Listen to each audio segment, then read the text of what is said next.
জামাতে ইসলামী স্বাধীনতার পক্ষের শক্তি। স্ট্র্যাটেজিক পারসেপশনসে যে Awami League really as an end game স্বাধীনতার পক্ষের শক্তি না স্বাধীনতার বিপক্ষের শক্তি। আর জামাত যদি 50-55 বছর পরে যদি আপনার স্ট্র্যাটেজিক অবজেক্টিভ কি সেভাবে ডিফাইন করেন, তাহলে কি জামাতের রোলটা স্বাধীনতার পক্ষ ছিল না বিপক্ষ ছিল? আমার হাইপোথিসিস হচ্ছে যে জামাত ট্যাকটিক্যাল পয়েন্ট অফ ভিউ থেকে 1971-এ অ্যাপারেন্টলি স্বাধীনতার বিপক্ষ শক্তি ছিল। কেন? বিকজ মুক্তিযুদ্ধে ভারতের উপর নির্ভরশীলতা, ভারতের উপর আস্থা আনাটা জামাত অপোজ করেছিল। জামাত পাকিস্তানের পক্ষে ছিল, জামাত স্বাধীনতাকে অ্যাকসেপ্ট করেনি।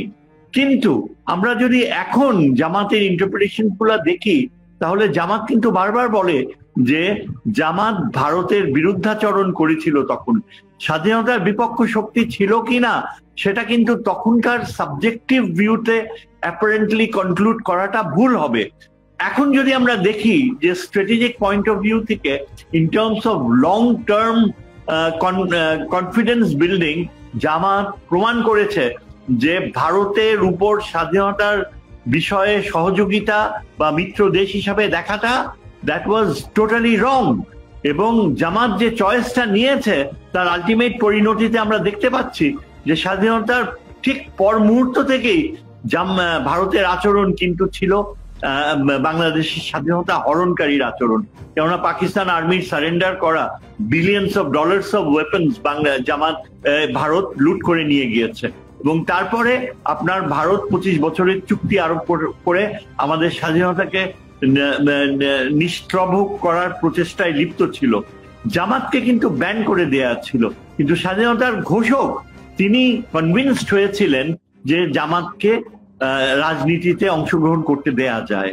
জামাতে যারা যুদ্ধ অপরাধী ছিল তাদেরকে বাদ দিলে Jamaat as a party was rehabilitated by the person who declared the war of independence.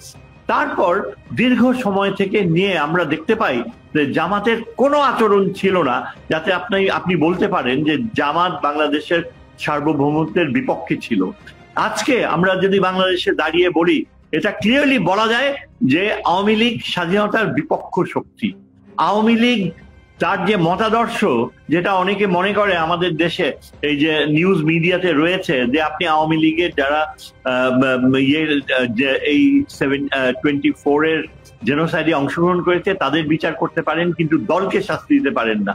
আমার ধারণা এটা ভুল, কারণ দল নিজে থেকেই ভারতের হাতে বাংলাদেশের স্বাধীনতা তুলে দিতে চেয়েছিল। দলের নেত্রী আওয়ামী লীগ ফ্যাসিজমে বিশ্বাস করত এবং ফ্যাসিজমের ধারণাকে সে এমন পর্যায়ে নিয়ে গিয়েছিল যে ভারতের স্থায়ী উপস্থিতি বাংলাদেশের অভ্যন্তরে সেটা আওয়ামী লীগ অ্যাকসেপ্ট করে নিয়েছিল।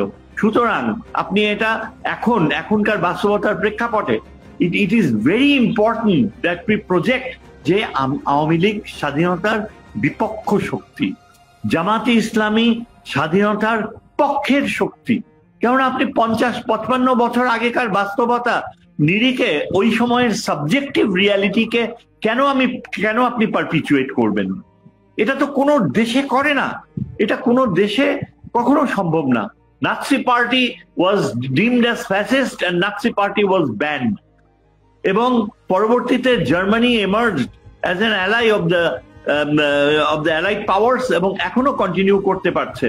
তাই বলে কি জার্মান পপুলেশন কি নাৎসি পার্টির প্রতি অ্যালিজিয়েন্স মেনটেন করেছে? করে নাই। It is absolutely illegal in Germany to recognize Hitler as a German leader. একদম একই মাত্রায় অবজেক্টিভ রিয়ালিটির প্রেক্ষাপটে যদি আপনি চিন্তা করেন, আজকে জামাত লেজিটিমেসি গেইন করতে চাচ্ছে, জামাত ইলেকশনে দাঁড়াতে যাচ্ছে, এবং এটা is very crucial. Geopolitical realities যেভাবে রয়েছে বাংলাদেশে, সেখানে আমরা দেখতে পারি যে একেবারে সরাসরি সামরিক বাহিনীর যে স্বার্থ, যে দৃষ্টিভঙ্গি রয়েছে বাংলাদেশের স্বাধীনতাকে বজায় রাখার, তার সাথে সবচেয়ে কাছাকাছি হচ্ছে জামাত ইসলামী।